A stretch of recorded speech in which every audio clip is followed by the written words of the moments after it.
Hi, it's Govinda, Singh, 1984.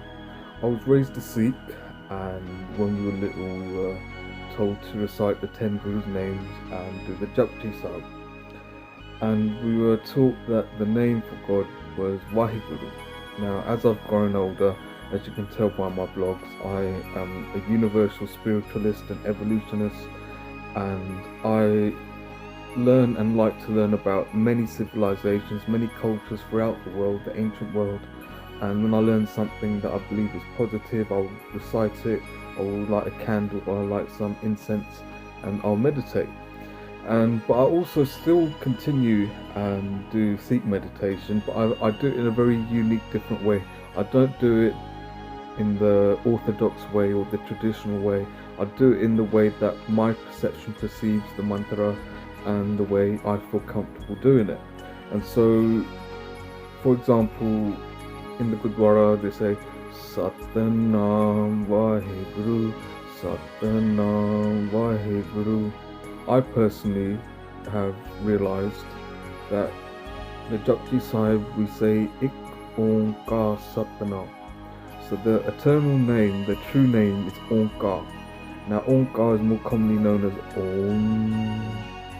And so I personally get more solace and more peace of mind when I say Satnam Onkar, Satnam Onkar, Satnam Onkar, Satnam Onkar.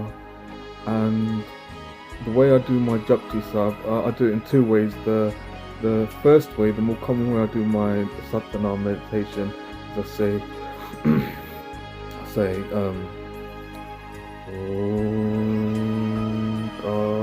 Satnam, Satnam Sri Onkar, Bolo Satnam,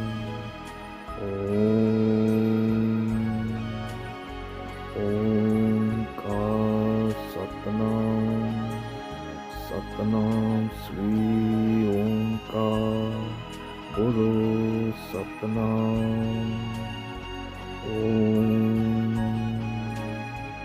And the one I've also started doing, I'll recite the Japji and I'll say Ik Onkar Satnam Karta Purk Nirvo Nirvair Akal Murat Duri Seven Gur Prasad Jap Om.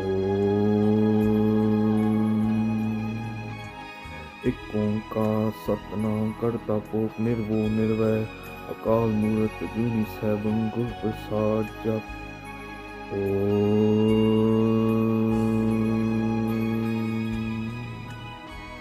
Ik Onkar Satnam Karta Purk Nirvo Nirvair Akal Murat Juni Seven Gur Prasad Jap Om.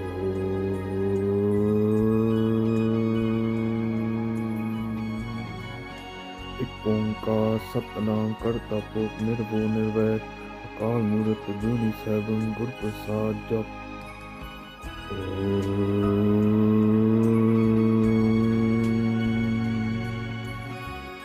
Ik Onkar Satnam Karta Purk Nirvo Nirvair Akal Murat Juni Seven Gur Prasad Jap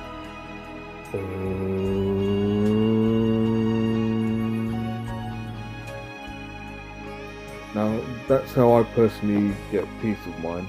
Now, my grandma, before she passed away, throughout her whole life, when our grandparents sit down or they get up, they say, oh, Vaheguru, Vaheguru. Now, if that's what makes the older generation happy, if that's even what makes the younger generation happy, go for it. You have freedom of conscience, freedom of religion. But me personally, my understanding of Vaheguru, Vaheguru is what a Sisya, a Sikh, a disciple, will respond will reply in agreement to their Guru's Gurmukh, the words of the Guru's mouth. So if your Guru speaks words of truth, words of Sat, the Sisya, the disciple, the Sikh will say, Vaheguru, wonderful Guru, speak more Vaheguru, speak more wonderful truth. And so I will respond, and whether you have a living Guru or you don't have a living Guru, you have the choice to have a Guru, you have the choice not to have a living Guru.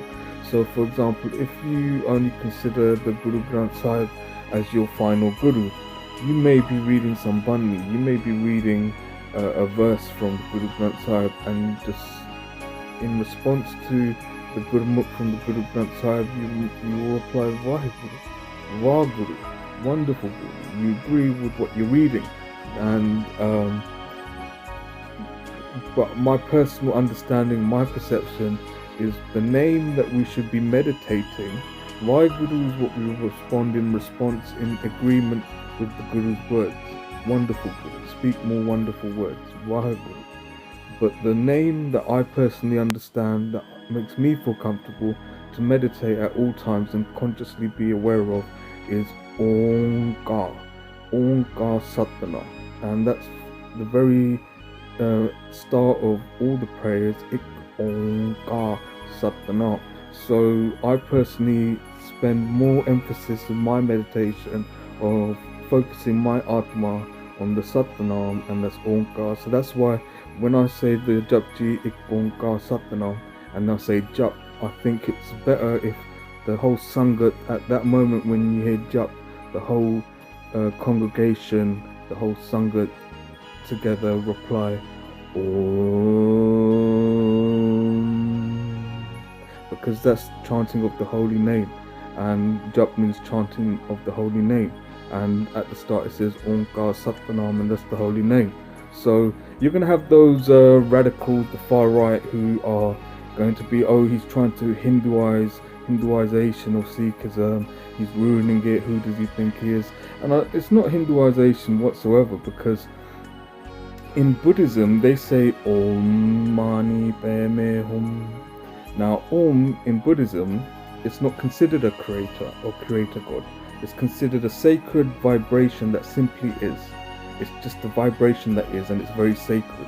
So the way the Buddhist perception of understanding the Onkar is, they just believe it as a vibration, a sacred vibration that is. Whereas the Sikh perception of the Onkar, of the Om, is it's a creator, it's the Lord. So every individual, whether you're Buddhist, Hindu or Sikh, will perceive the Onkar in a very unique, individual, personal way. You're not going to have the same perception and the same understanding as the next human being. So Buddhists meditate Onkar Mane Padme Hum, but that doesn't make them Hindu. They meditate in the sacred vibration Onkar, but it doesn't make a Buddhist Hindu. It's simply recognizing the sacred vibration, that whether you are Sikh, Hindu, Jain or Buddhist, what we can all come together and agree on is, though our perceptions of what the Onkar Swarupa means to us may differ, what we all can agree it's very sacred. So when I concentrate and meditate the Japji Sahib, I emphasize and get more peace of mind if I was to just meditate Ik Onkar Satnam Kartapok Nirvo Nirvair Akal Murut Juni Sabang Gurprasad Jap